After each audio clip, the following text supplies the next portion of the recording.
반갑습니다. 저는 평범한 50대 초반의 가정주부예요. 얼마 전까지는 조용한 동네 단독주택에 살고 있었는데요. 아이들 학원 근처에 괜찮은 아파트가 나왔더라고요. 사실 아파트는 공동체 생활이라 감수해야 할 것이 많다고 들었었거든요. 그런데 아이들도 이제 다 크니 학교 가기도 번거롭고 친구 만나러 가기는 불편해하더라고요. 아이들 학교와 학원도 멀어서 그간 제가 데려다 주곤 했었거든요. 그래서 2차저차 남편과 상의 끝에 그 아파트에 입주하기로 마음먹었습니다. 아파트 신축 공사가 완료되자 저희는 처음으로 아파트 생활을 마주하게 되었어요. 전원 생활에서의 조용함과 안락함, 개인적인 생활에 대한 이로움은 없었지만 좋은 시설과 편리성은 정말 최고더라고요. 처음에는 위아래층 옆집에 이웃들이 살고 있는 것에 대해 영 적응이 되지 않았었는데 시간이 지나니 차츰 적응되어 가더라고요. 다행히 아파트의 소음도 괜찮은 편이었어요. 전원 생활을 할 때에는 기껏 해봐야 동네 이웃들도 몇 없었는데 아파트에는 사는 사람들이 많으니 엘리베이터나 지방마트에서 종종 보게 되는 주민들도 생기더라고요. 그래서 저희 애들 또래의 엄마들과도 친해지게 됐고 아파트에서 일하시는 경비 아저씨들과도 서슴없이 인사하는 사이가 되었죠. 가정주부라서 낮에 무료할 때가 많았었는데 예전에는 집에서 혼자 책을 보거나 TV를 종일 보는 게 유일한 낙이었다면 아파트에 이사 온 이후로는 동네 한 바퀴 산책하면서 아는 엄마들과 주민들과 소통하고 지내는 게 유일한 낙이 되었어요. 특히 우리 집 앞 경비 아저씨는 저보다 서너 살 조금 나이가 있어 보이는데 항상 웃는 얼굴에 인상도 참 좋으셔서 볼 때마다 기분이 좋아지고는 한답니다. 정말 말 그대로 동네 경비 아저씨에 걸맞게 인사성도 좋으시고 아파트 관리 일에 참 열심히 하세요.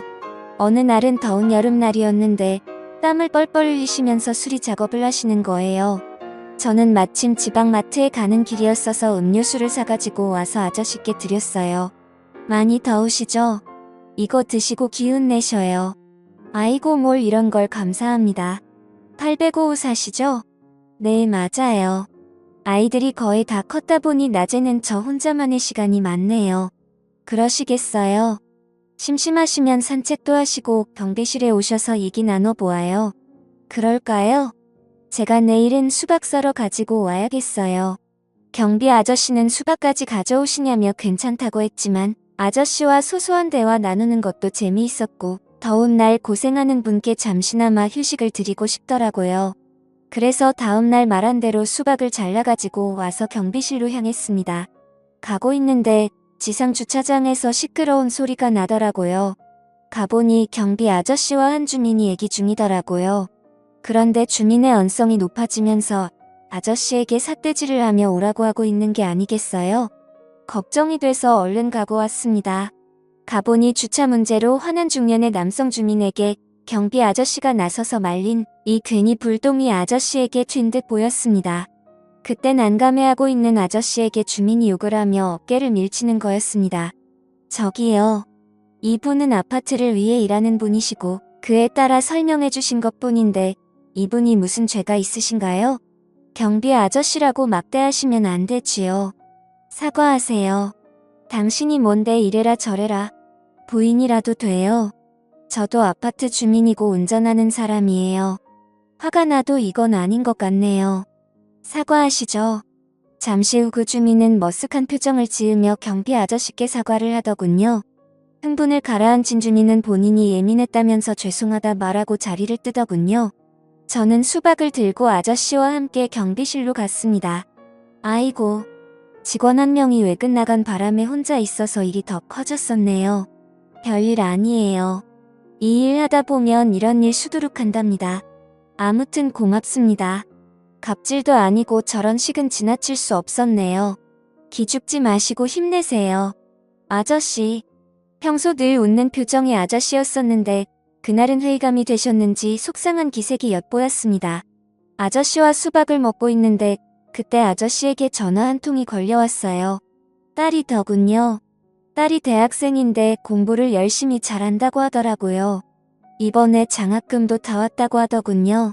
경비 일을 하시는 아버지 보고 조금만 참으시라며 본인이 졸업하고 취업해서 용돈 많이 드릴 거라고 하더라고요.